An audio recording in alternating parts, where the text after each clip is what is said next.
오늘은 에스더 세 번째 시간입니다. 마지막 시간이기도 한데요. 1장부터 10장까지 내용을 전체를 정리하면서 오늘 말씀을 마무리하도록 하겠습니다. 페르시아 고레스 왕의 칙령에 따라서 유다 백성들이 바벨론 포로에서 일부가 귀환을 하게 됩니다. 그러나 대다수의 유다 사람들은 아직 바벨론에 살고 있었습니다. 이 바벨론 땅에 살고 있는 유다 백성들, 하나님께서 그 유다 백성들을 어떻게 인도하시고 돌보시고 보호하시며 그들을 구원하셨는가에 대한 내용이 에스더서의 내용입니다. 뿐만 아니라 부림이라고 하는 절기가 있었는데 이 절기가 어떻게 만들어졌는지를 에스더서에서 분명히 우리에게 말씀해 주고 있습니다. 오늘 말씀을 통하여서 에스더의 말씀을 통하여서 하나님께서 어떻게 우리의 삶을 인도, 동행, 보호, 구원하시는지와 부림이라고 하는 절기가 어떻게 생기게 되었는지를 살펴보고 은혜를 나누는 귀한 시간이 될 수 있기를 바랍니다. 페르시아의 아하수에로 왕은 인도부터 시작하여 구스에 이르기까지 127도를 다스리고 있었던 거대한 제국의 왕이었습니다. 그는 180일 동안 잔치를 벌입니다. 벌인 이유가 뭐예요? 자기를 자랑하고 자신을 드러내기 위함이었죠. 그것도 모자라서 일주일 더 잔치를 벌입니다. 187일 동안 잔치를 벌이고 마지막 7일째가 되었을 때에 자신의 왕후 와스디의 그 아름다움을 다른 사람들에게 드러내고 보이기 위하여서 청했는데 와스디가 이를 거절하게 됩니다. 왕은 분노하게 되죠. 자신을 자랑하고 드러내는 그 자리에 왕후가 나타나지 않게 되자 분노하게 되고 그 현자들의 조언을 따라서 왕후의 그 왕후 자리를 폐위시키게 됩니다. 그리고 한동안 이 왕후 자리가 공석이었었는데 이제 공개적으로 127도의 왕후를 모집하게 됩니다. 그때 이 왕후로 간택된 사람이 누군가? 바로 에스더가 왕후로 간택된 것입니다. 근데 이 에스더의 그 뒷 배경을 보게 되면 그리 화려하지 않습니다. 그러니까 127도를 다스리고 있었던 이 페르시아 왕의 왕후가 될 만한 그런 스펙을 가지고 있는 여인이 아니었다라고 하는 것입니다. 포로 공동체, 유다 포로 공동체 가운데 소수 민족 가운데 있었던 여인이 바로 이 에스더였습니다. 뿐만 아니라 부모가 살아계시지 않습니다. 사촌이었던 모르드게에 의하여서 양육을 받았어요. 그런 이 에스더가 왕의 자리에 올랐다라고 하는 것은 뭐 대대적인 사건이라고 볼 수 있는 것입니다. 이렇게 에스더가 왕후의 자리에 올라올 수 있었던 이유를 성경은 어떻게 말씀하고 있는가? 우리 2장에 있는 말씀 볼까요? 2장 8절에 있는 말씀부터 제가 보겠습니다. 왕의 조서와 명령이 반포됨에 처녀들이 도성 수산에 많이 모여 헤게의 수하에 나갈 때에 에스더도 왕궁으로 이끌려가서 궁녀를 주관하는 헤게의 수하에 속하니 궁녀를 주관하는 헤게의 수하에 속하였고 9절에 보게 되면 헤게가 이 처녀를 좋게 보고 은혜를 베풀어 몸을 정결하게 할 무품과 일용품을 곧 주며 또 왕궁에서 의뢰주는 7 궁녀를 주고 에스더와 그 궁녀들을 후궁 아름다운 초소로 옮기더라. 여기서 보게 되면 이 헤게가 이 처녀를 좋게 보고 이 처녀는 누구를 말하고 있습니까? 에스더를 말하고 있는 거죠. 에스더를 좋게 보고 에스더에게 은혜를 베풀었다는 것입니다. 뭐 전혀 그런 뒷 배경이 없는 이 에스더에게 은혜를 베풀 만한 이유가 전혀 없었는데 그냥 에스더를 좋게 본 것이에요. 그리고 그에게 은혜를 베풀었다라고 하는 것입니다. 누가 한 것입니까? 우리 하나님께서 개입하신 것이죠. 15절에 있는 말씀 볼까요? 모르드게 삼촌 아비하일의 딸 곧 모르드게가 자기의 딸같이 양육하는 에스더가 차례대로 왕에게 나갈 때에 궁녀를 주관하는 넷이 헤게가 정하는 것 외에는 다른 것을 구하지 아니하였으나 모든 보는 자에게 사랑을 받더라. 모든 보는 자에게 사랑을 받도록 하신 이가 누굽니까? 우리 하나님이에요. 그러니까 에스더에게 그럴 만한 것이 하나도 없었어요. 말씀드렸던 것처럼 뒷 배경이 전혀 없는 여인이 에스더였어요. 그런데 많은 사람들에게 사랑을 받게 하셨다. 누가 하신 거예요? 우리 하나님께서 하신 것입니다. 우리 하나님께서 얼마든지 그렇게 하실 수 있는 능력을 가지고 계신 분이라고 하는 사실을 우리에게 알려주고 있는 것입니다. 17절에 있는 말씀을 볼까요? 왕이 모든 여자보다 에스더를 더 사랑함으로 그가 모든 처녀보다 왕 앞에 더 은총을 얻은지라.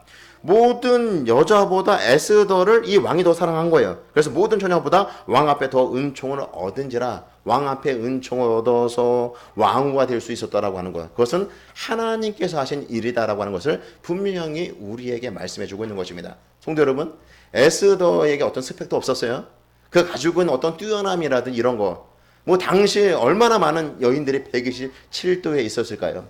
말할 수 없이 많은 여인, 그리고 고관대작의 그런 자제들이 분명히 있었을 거예요. 많이 있었을 거예요. 그런데 그 가운데 아무런 스펙도 없는 이 에스더가 왕후의 자리에 오를 수 있었던 것은 전적인 하나님의 은혜가 아니면 설명할 수가 없는 것이죠.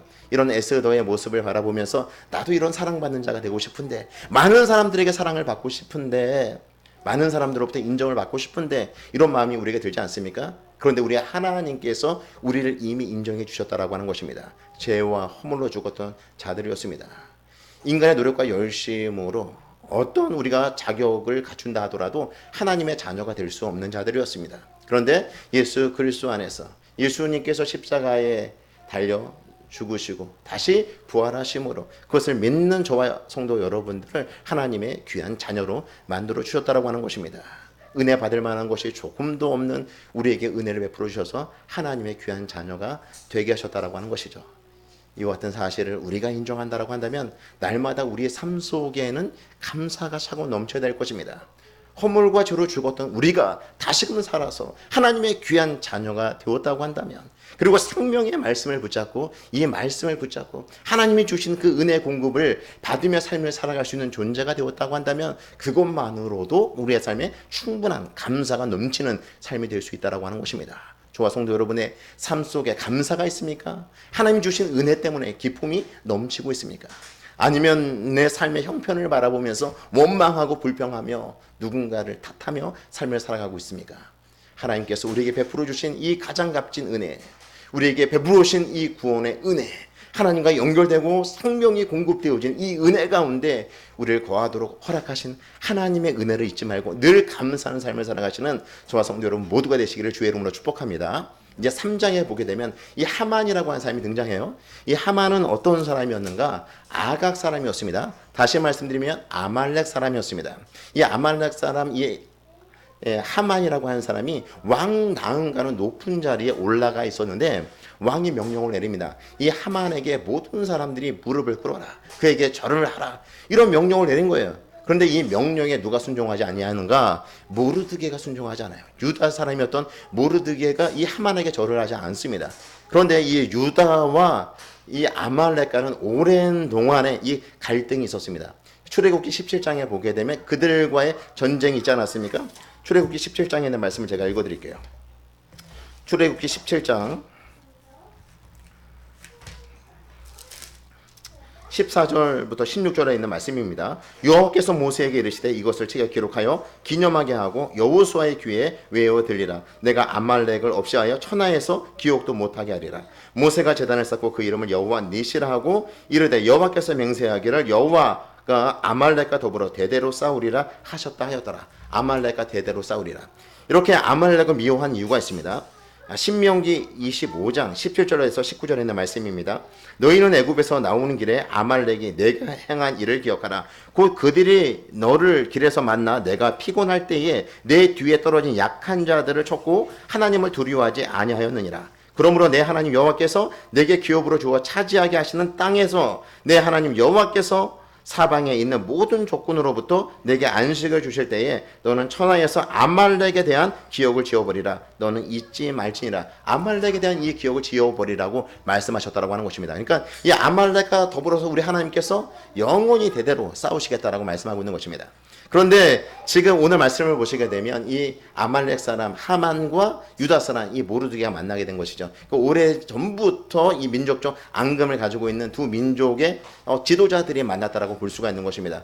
모르드게는 아말렉 사람인 이 하만에게 절을 할 수가 없었던 것입니다. 그럴 때 이 하만이 어떻게 합니까? 분노하게 되고 모르드게뿐만 아니라 모르드게가 속해 있는 유다 민족까지 진멸하려고 하는 그 계획을 세우게 됩니다. 그래서 아달월 12월 13일 제비를 뽑아서 그날을 정하고 그날에 모든 유다인, 페르시아에 살고 있는 모든 유다인들을 다 진멸하는 날로 왕의 허락을 받아서 조소를 도장을 찍고 127도에 다 이 조소를 뿌리게 됩니다.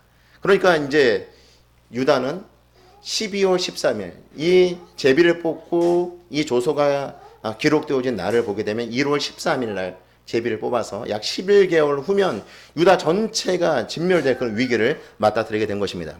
이런 진멸될 위기 가운데에 있을 때 이 모르드게와 유다 백성들이 어떻게 반응을 하는가. 4장 1절에 있는 말씀 보겠습니다. 모르드게가 이 모든 일을 알고 자기의 옷을 찢고 굵은 베옷을 입고 재를 뒤집어 쓰고 성중에 나가서 대성통곡하며 3절에 볼까요? 왕의 명령과 조소가 각 지방의 이름에 유다인이 크게 애통하며 금식하며 울며 부르짖는데 누구의 부르짖는 것입니까? 하나님께 부르짖고 있는 것입니다. 굵은 베옷을 입고 제 위에 누운 자가 무수하더라.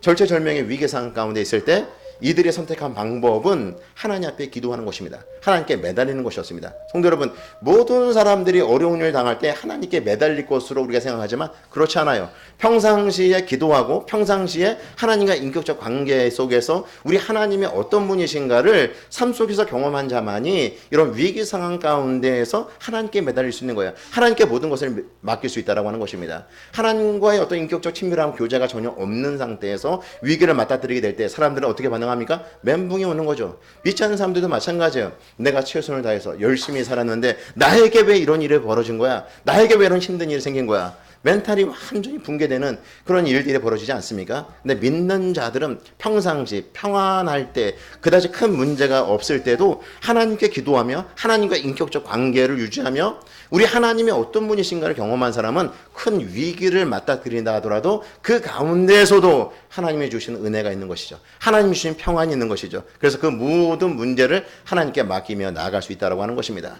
염려한들 우리의 키가 한 자라도 자랄 것으로 우리가 생각할 수 있습니까? 염려한들 우리의 문제가 해결됩니까? 근심한들 우리에게 있는 문제를 우리가 극복할 수 있는 힘이 근심하게 되면 생깁니까? 전혀 생기지 않아요. 하나님께 맡기게 될 때 하나님께서 지혜를 주시는 거예요. 하나님께서 힘을 공급하시는 것입니다. 하나님께서 함께 하심으로 그 문제를 돌파하고 뛰어넘어갈 수 있도록 우리 하나님께서 허락하신다라고 하는 것입니다. 성도 여러분, 평상시 평안할 때 기도하지 않는 사람은 위험의 순간이 오더라도 기도하지 않아요. 물론 그 위급한 순간에 하나님께서 기도하도록 이끄시는 방법도 있지만 통상적으로 그렇지 않다는 것입니다. 통상적으로는 어려움이 올 때 기도하지 않아요. 평상시에 기도하는 사람이 기도로 훈련되고 기도의 근육이 단련된 사람만이 그 기도의 어떤 그 근육이 있는 사람만이 위기 상황 가운데서도 멘붕이 오지 아니하고 하나님께 맡기며 기도할 수 있는 것입니다. 지금 유다 백성들이 위기 상황을 직면하였지만 그 직면한 가운데 이들이 하나님께 금식하며 부르짖고 나아가고 있다고 하는 것입니다. 이럴 때 모르드게가 어떻게 하냐면 왕궁의 왕으로 있었던 에스더에게 하닥이라고 하는 사람을 통해서 전가를 보내게 됩니다. 뭐라 전가를 보내게 됩니까? 에스더, 너가 지금 이때를 위하여서 유다를 구원하기 위해서 하나님께서 너를 선택한 것이다. 따라서 너는 왕에게 가서 유다가 지금 진멸될 그런 어려운 상황을 구해달라고 요청을 하라. 그런데 에스더가 그 전가를 받고 어떻게 반응합니까? 내가 왕의 허락 없이 왕에게 나갈 때, 왕이 금규를 내밀지 않게 될 때, 금지팡이를 내밀지 않게 될 때 나는 죽게 됩니다. 그런데 왕이 나를 부르지 않은 지가 벌써 30일이 지났습니다. 내가 왕 앞에 나가는 것은 내 스스로 목숨을 잃는 그런 일이 되어지고 말 것입니다. 뿐만 아니라 지금 현재 이 상황에서 왕을 통해서 유다를 구원하고자 하는 그 방법은 옳은 방법, 최고의 방법이 아닙니다. 이런 뉘앙스로 전가를 다시금 모르드게에게 보내죠. 그럴 때 이 모르드게가 다시 에스더에게 한 말이 무엇입니까? 13절에 있는 말씀 볼까요? 4장 13절에 있는 말씀. 모르드게가 그를 시켜 에스더에게 회답하되 하닥을 시켜서 회답한 것입니다. 너는 왕궁에 있으니 모든 유다인 중에 홀로 목숨을 건지리라 생각하지 말라. 네가 지금 왕후의 자리에 오른 것은 네가 유다가 진멸할 때 혼자 살 수 있는 가능성이 있다라고 생각하지 말라는 거예요. 그러면서 14절에 말씀 볼까요? 이때 내가 만약 잠잠하여 말이 없으면 너 혼자 살 것으로 생각하고 이 12월 13일이 되었을 때에 너희가 어떤 방법도 취하지 않게 될 때 유다인은 다른 데로 말미암아 노임과 구원을 얻으려니와 다른 데로 말미암아 구원을 얻는다라고 하는 것은 이 모르드게에겐 무엇이 있었냐면 언약 신앙이 있었어요. 하나님에 대한 그 언약에 대한 그 분명한 그 신학적 관점을 가지고 있었던 사람이었습니다. 다시 말씀드리면 언약에 신실하신 하나님께서 유다를 버리시지 않는다. 비록 바벨론 포로 공동체 가운데 있지만 하나님께서 유다 공동체를 반드시 구원할 거다. 네가 이 일에 쓰임을 받지 아니하면 다른 데로 말미암아서도 유다는 반드시 구원을 받게 될 것이다. 너와 내 아버지 집은 멸망하리라. 내가 왕후의 자리를 얻은 것은 이때를 위함이 아닌지 누가 알겠느냐. 다시 말씀드리면 네가 왕후의 자리에 오른 것은 바로 이때를 위함이다. 그러니까 에스더가 생각할 때 어떤 생각 들겠어요? 내가 왕후의 자리에 오른 거, 정말 말씀드렸던 것처럼 뒷배경이 없는 내가 하나님의 은혜로 왕후의 자리에 올랐는데, 그냥 왕후의 자리에 오른 것은 그냥 이 페르시아의 왕으로 있으면서 잘 먹고 잘 살기 위함이 아니었다라고 하는 것을 모르드게의 말을 통해서 깨닫게 된 것이에요. 하나님의 말씀을 우리가 깨닫는 방법이 다양하지 않습니까? 목사의 설교를 통해서 깨달을 수도 있습니다. 말씀을 읽다가 말씀을 묵상하다 깨달을 수도 있습니다. 내 주변에 있는 믿음의 공동체에 있는 사람들을 통해서 우리 하나님께서 깨닫게 하실 수도 있습니다. 믿지 않는 사람들을 통해서도 하나님께서 우리를 깨우친다라고 하는 것이에요. 이렇게 깨우침이 우리에게 있을 때 이렇게 살면 안 되겠구나. 내가 바른 삶을 살아야 되겠구나. 하나님 말씀대로 살아야 되겠구나. 이런 결단과 다짐을 하게 될 때 이것을 실천으로 옮길 수 있는 그 원동력은 무엇입니까? 하나님 말씀을 우리 실천으로 옮길 수 있는 그 힘은 무엇인가 하면 바로 기도에 있다라고 하는 것입니다. 에스더가 모르드게를 통해서 하나님의 뜻을 깨달아 알게 되었을 때 모르드게에게 다시 전가를 보냈는데 그 내용이 무엇인가? 16절에 있는 말씀 볼까요?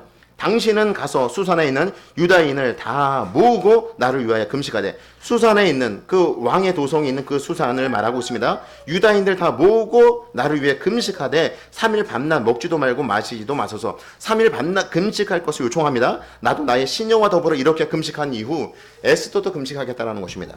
규례를 어기고 왕에게 나가리니 죽으면 죽으리이다 하니라. 그에게 죽으면 죽으리다. 죽을 각오를 하고 왕 앞에 나가겠습니다. 이런 결단을 한 것이에요. 그런데 우리가 결단만 한다고 해서 그것을 실천으로 옮길 수 있는가? 그러긴 쉽지 않죠. 우리 매 시간마다 말씀을 들을 때 결단할 수 있습니다. 또 우리가 하나님의 말씀을 묵상하면서 결단할 수 있습니다. 이렇게 살면 안 되지. 결단한다고 해서 결단한 대로 우리의 삶으로 실천하고 있습니까? 실천이 안 되는 또 다른 중요한 이유가 무엇인가 하면 우리가 얼마나 연약한 존재인지를 우리가 모르기 때문에 실천을 할 수가 없는 것입니다.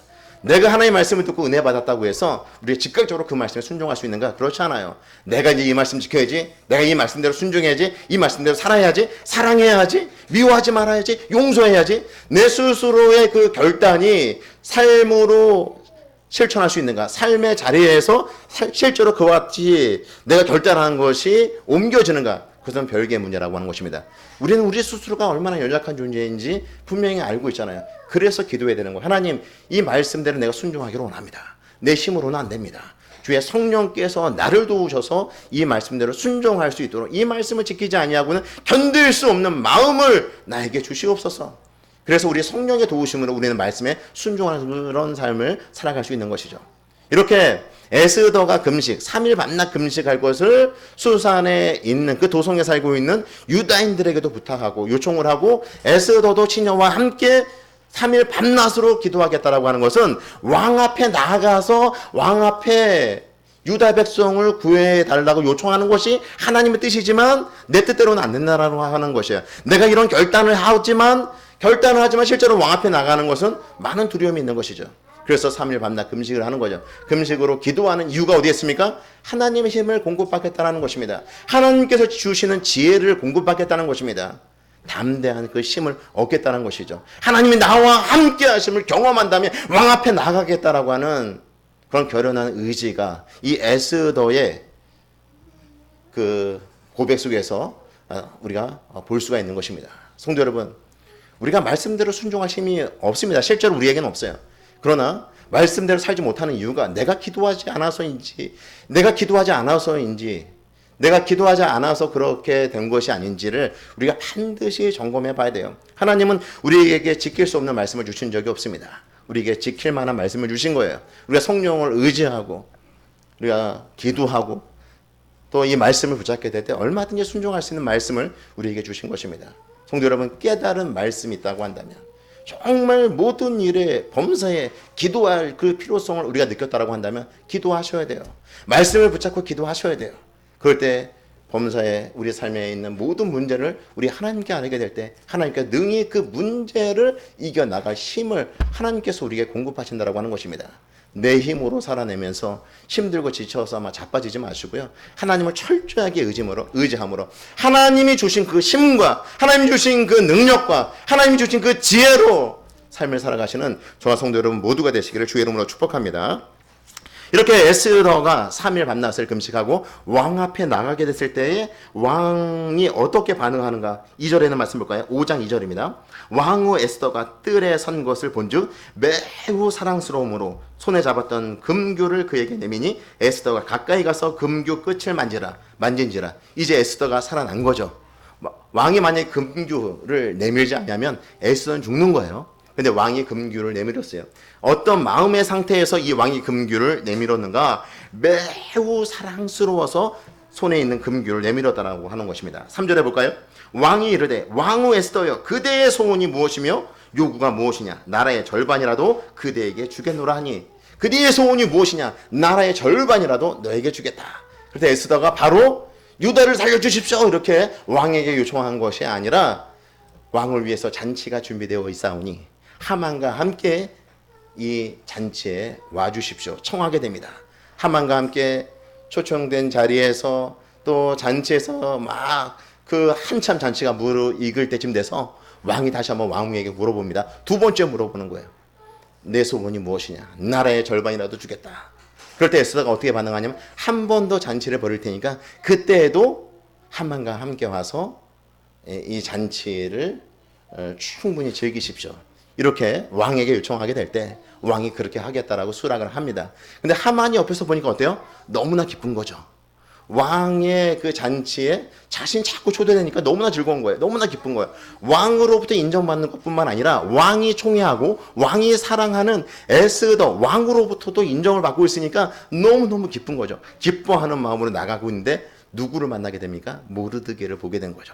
모르드게를 보게 될 때 그 안에 있는 그런 기쁨들이 싹 사그라들게 되고 그 안에 있는 화가 치밀어 올라오게 됩니다.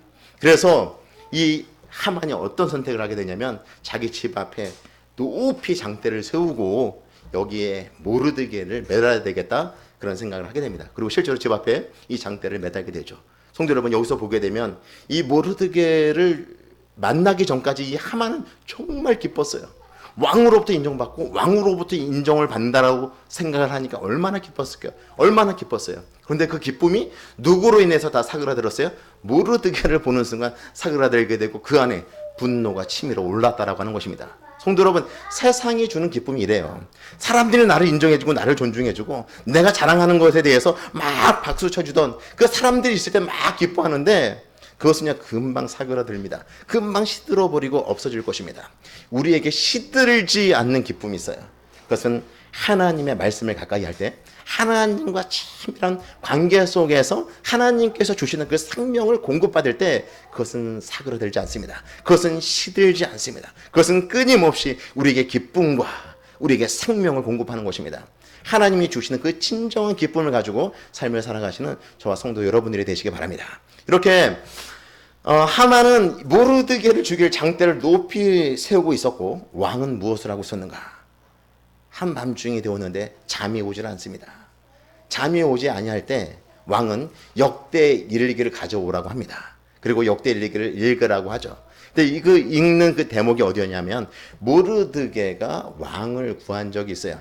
빅단과 데레스라고 하는 그 내시들이 왕을 암살하려고 하는 그 음모를 모르드게가 듣고 에스더에게 얘기해서 그 음모가 제대로 실행되지 않도록 만듭니다. 이와 같이 왕을 구한 사실이 역대 일기에 기록되어져 있는데 바로 그 대목을 읽고 있었던 것입니다. 그리고 왕을 구한 이 놀라운 일을 이 모르드게가 했음에도 불구하고 어떤 보상도 이루어지지 아니었다라고 하는 것을 왕이 알게 된 것이에요. 그래서 왕이 여봐라 밖에 누구 없느냐? 마침 하만이 밖에 있었어요. 왜 밖에 있었냐면 자기 집 앞에 높이 장대를 세웠는데 그 장대에 누구를 매달라고? 모르드게를 매달기 위해서 왕의 허락을 받기 위해서 와 있었던 거예요.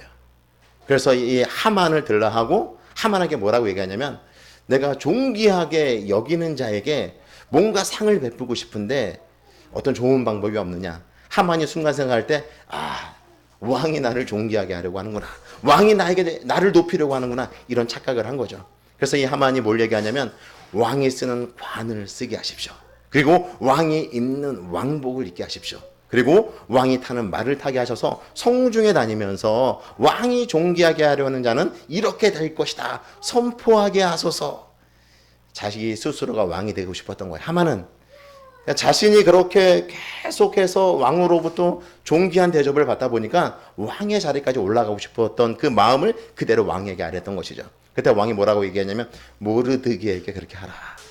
모르드게를 지금 죽이려고 왕에게 고하기 위해서 온 왕의 허락을 받기 위해서 온 그 시간 그 자리에서 왕은 그 모르드게를 존귀하게 하라고 말씀하신 것이고 명령을 내린 거죠. 그래서 하만이 모르드게를 데리고 다니면서 성중에서 왕의 명령을 따라 행하게 됩니다. 바로 이게 세상 사람들이 당하는 어떤 멘탈이 붕괴됐을 때 나타나는 현상이에요. 낙담하게 되죠. 뭔가 일이 잘못되어져 간다라고 하는 것을 하만도 직감했을 겁니다. 이럴 때 세상 사람들은 방법이 없어요. 믿는 사람은 어때요? 절체절명의 위기 순간에 무릎을 꿇고 하나님께 나아가지만 하나님, 이 하만은 대안이 없는 거예요. 뭔가 이상하게 진행된다라고 하는 그 직감은 있었지만 달리 어떤 방법도 취하지 않습니다.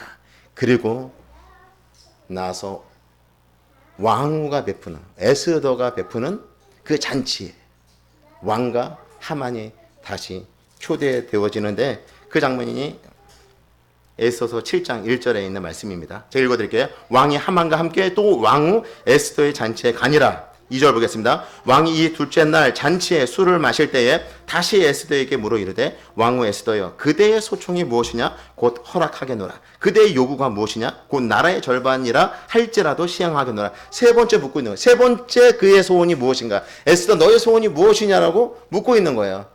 네 소원이 무엇이냐. 나라의 절반이라도 주겠다. 또 다시 내 소원이 무엇이냐. 나라의 절반이라도 주겠다. 이번에 이 잔치에서 또 마찬가지로 내 소원이 무엇이냐. 나라의 절반이라도 주겠다. 이건 뭐예요? 왕의 확고한 의지를 에스더가 알게 된 거죠. 아, 이제 왕 앞에 이야기해도 되겠구나. 왕이 그때 금호를 내밀었을 때 그때만 사랑스럽고 그때만 아름답게 보여서 나에게 소원을 말하라고 한 것이 아니구나. 두 번째, 세 번의 이 과정을 거쳐서 이 에스더는 확신했을 것입니다. 그래서 에스더가 왕에게 자신의 소원을 이야기합니다. 3절에 있는 말씀 볼까요? 왕후 에스더가 대답하여 이르되 왕이여 내가 만일 왕의 목전에서 은혜를 입었으며 왕이 좋게 여기시면 내 소총대로 내 생명을 내게 주시고 내 요구대로 내 민족을 내게 주소서. 4절 보겠습니다. 나와 내 민족이 팔려서 죽임과 도륙함과 진멸함을 당하게 되었나이다. 만일 우리가 노비로 팔렸더라면 내가 잠잠하였으리이다. 그래도 대적이 왕의 손해를 보충하지 못하였으리이다 하니 5절에 보면 아하스로의 왕이 왕후 에스더에게 말하여 이르되 감히 이런 일을 심중에 품은 자가 누구며 그가 어디 있느냐 하니 지금 에스더뿐만 아니라 동족이 진멸될 그 위기를 맞닥뜨리게 되었으니 이 가운데서 구원해 달라고 아하수에로 왕에게 요청하게 되었을 때에 왕이 그런 자가 누구냐 이런 일을 모의하고 계획한 자가 누구냐 이렇게 묻게 되고 6절에 보게 되면 에스더가 이르되 대적과 원수는 이 악한 하만이다 하니 하만이 왕과 왕후 앞에서 두려워하거늘 왕이 노하여 일어나서 잔치자리를 떠나 왕후 후원으로 들어가니라. 하만이 일어나서 왕후 에스더에게 생명을 구하니 이는 왕이 자기에게 벌을 내리기로 결심한 줄 알미더라. 8절 보겠습니다. 왕이 후원으로부터 잔치자리로 돌아오니 하만이 에스더가 앉은 걸상 위에 엎드렸거늘 왕이 이르되 저가 궁중 내 앞에서 왕후를 강간까지 하고자 하는가 하니 이 말이 왕의 입에서 나오며 무리가 하만의 얼굴을 쌌더라. 그리고 어떡합니까? 이 하만을 모르드게를 장대에 매달기 위해서 세웠던 그 장대에 누가 달리게 됩니까? 이 하만이 달리게 되었다라고 하는 것입니다. 이렇게 해서 이 하만의 계획이 일단락 되는 것처럼 보이지 않습니까? 우리가 이 장면에서 우리가 생각해 볼 수 있는 것이 무엇인가 하면 하나님의 보이지 않는 손길입니다. 포로 공동체 가운데 하나님이 함께하고 있는가? 말씀에서 보게 되면 하나님이라고 하는 단어가 나오지 않아요. 이스라엘 백성들이 금식하였다라고 하는 대목은 있지만 그들이 기도했다라고 하는 대목도 나타나지 않고 있습니다. 하나님이라고 하는 이름이 구체적으로 언급이 없고요. 그리고 그들이 하나님께 기도했다라고 하는 이 대목도 나타나지 않고 있지만 이 가운데서 우리가 이 부분을 읽어 내려가면서 하나님의 보이지 않는 손길이 지금 함께하고 있음을 우리가 볼 수 있다라고 하는 것입니다. 한번 볼까요? 3일 금식하고 왕 앞에 나가게 됐을 때 왕이 어떻게 봤습니까? 에스더를 아주 매우 사랑스럽게 보지 않았습니까? 매우 사랑스럽게 보게 하신 이가 누구십니까? 우리 하나님이 그렇게 하신 것입니다. 3번의 간청을 하도록, 에스더에게 푹 빠져서 3번의 간청을 하도록, 네가 원하는 것이 무엇이냐? 나라의 절반이라도 주겠다라고 이 간청에 한 것이 아니라 이 에스더의 간청에 따라서 3번이나 그 소원을 들어주겠다라고 한 이 왕, 그 입술을 주장하신, 그 생각을 주장하신 분이 누구십니까? 우리 하나님이시죠. 뿐만 아니라 왕이 잠이 오질 않아요. 왕이 잠이 오지 않게 하신 분도 하나님이시겠죠. 왕이 잠이 오지 않아서 역대 일기를 읽습니다. 다른 많은 일들을 할 수 있는데 왜 하필 역대 일기를 읽었을까요? 하나님이 함께 하시는 거죠. 보이지 않는 영역에 하나님이 함께 하시는 거예요. 이 부분을 믿지 않는 사람들은요, 하나님이 함께 하심을 알 수 없어요. 그러나 믿는 사람들은 하나님이 함께 하시는구나. 그에게 잠을 주지 아니하여서 역대 일기를 읽도록 우리 하나님께서 만드셨구나. 뭐 여러 가지 방법이 있어요. 이 아하수에로 왕이 좋아했던 건 뭐예요? 잔치를 좋아했어요. 술을 좋아했어요. 180일 동안 잔치를 벌이고 일주일 더 연장해서 잔치를 벌일 만큼 잔치를 좋아하고 술을 좋아했던 왕이 아하수에로 왕이었다라고 하는 것입니다. 그 술에 어느 정도 취하여서 잠을 청할 수 있는데 술을 드시지 아니하고 술을 마시지 아니하고 역대 일기를 가져와서 읽으라고 명령을 합니다. 역대 일기를 읽는데 누구의 어떤 공적이 드러나고 있습니까? 모르드게가 왕을 구한 사실을, 그 대목을 읽어 내려가고 있었다라고 하는 것입니다. 그리고 그 모르드게에게 어떤 보상도 이루어지지 않았다라고 하는 이 대목도 왕이 알게 된 것이죠.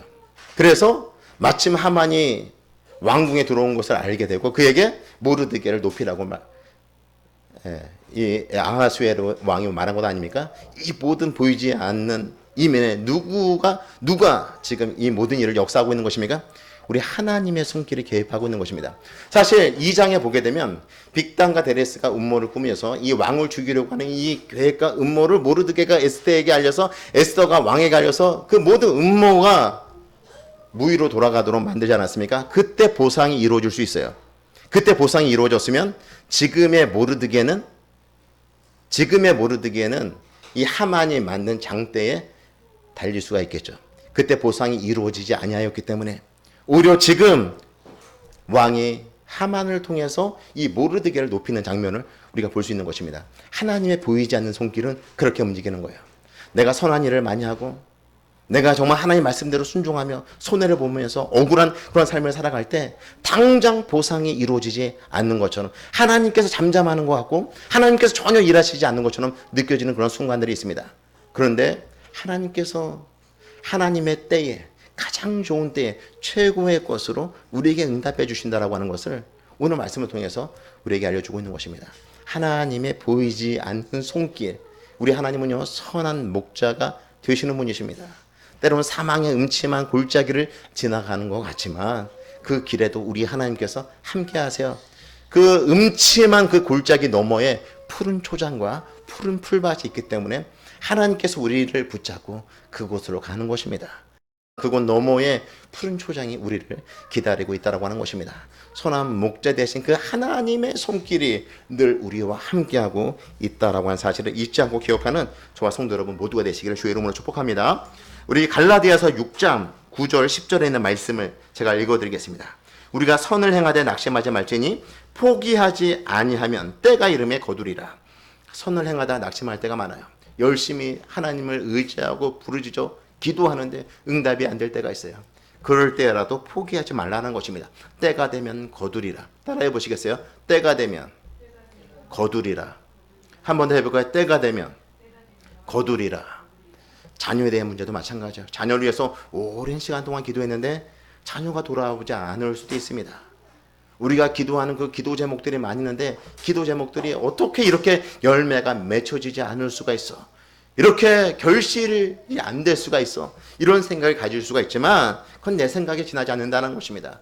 때가 되면 반드시 거두게 하신다. 우리 하나님 그런 선하신 분이십니다. 지금 현재 나타나고 있는, 당장 나타나고 있는, 내가 열심히 기도하고 씨를 뿌렸지만 그것에 대해서 결실이 없다고 해서 낙심할 이유는 조금도 없어요. 모든 것이 하나님의 손 안에서 하나님 뜻 안에서 이루어진다고 하는 것입니다. 이와 같은 사실을 기억하시고 하나님의 손이 보이지 않는다라고 해서 낙심하지 마시고 때가 되면 반드시 거두게 하실 그 하나님을 의지하고 하나님을 붙잡고 인내하며 믿음의 삶을 살아가시는 저와 성도 여러분들 모두가 되시기를 주의 이름으로 축복합니다. 이렇게 모르드게는 어떻게 됐습니까? 이제 하만은 이 모르드게를 죽이기 위해서 높이 세운 장대에 자신이 매달려서 하만은 죽었어요. 그러면 왕에 의하여서 내려진 조소, 그 조소도 함께 없어지는 것인가? 그렇지 않아요.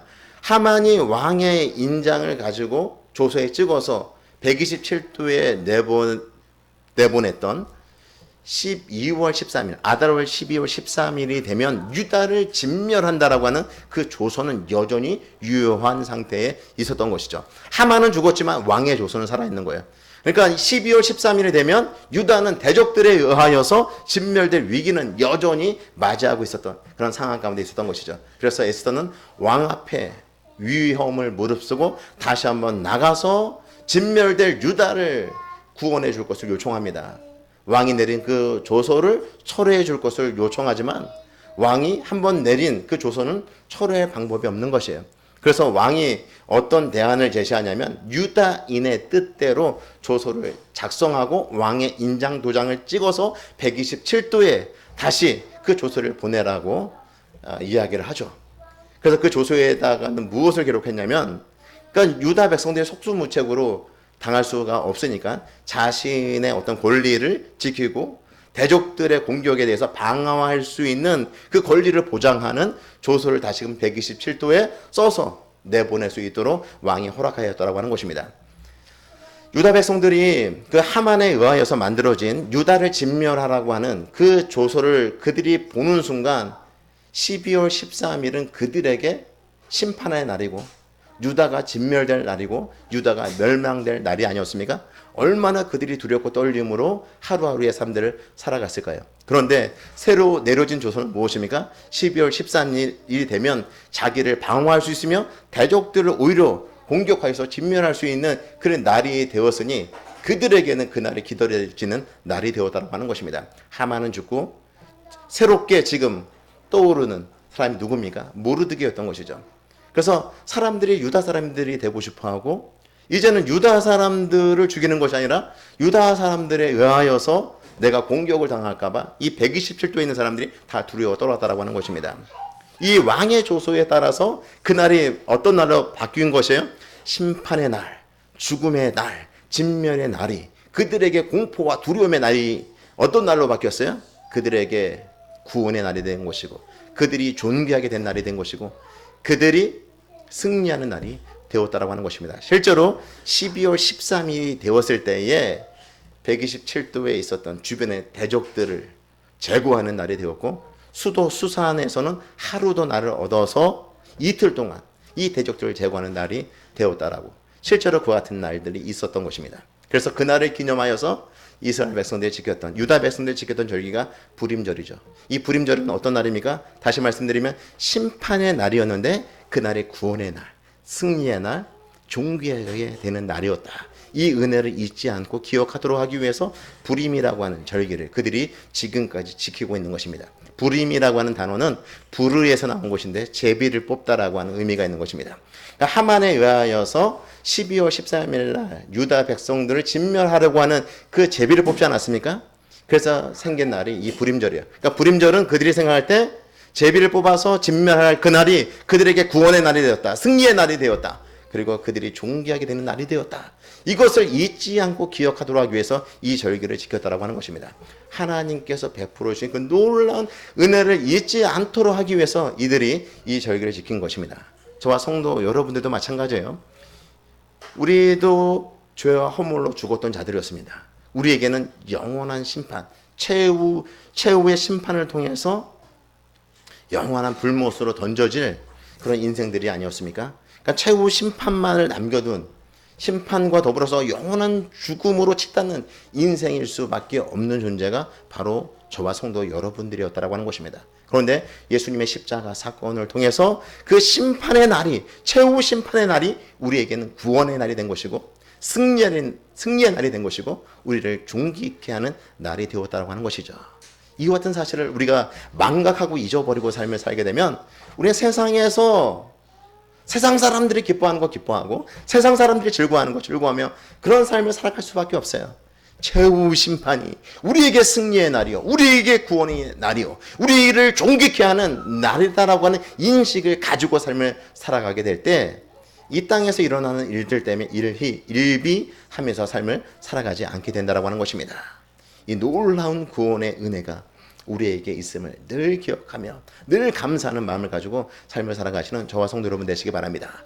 무엇보다 이 매일 주일마다 모일 때마다 살아계신 하나님을 전심으로 예배함으로 우리에게 베풀어진 이 놀라운 구원의 은혜를 우리가 회복하고 이 구원의 놀라운 은혜를 우리 주변에 있는 사람들에게 아낌없이 흘려보내는 귀한 축복의 통로로 쓰임받는 저와 성도 여러분 모두가 되시기를 주의 이름으로 축복합니다.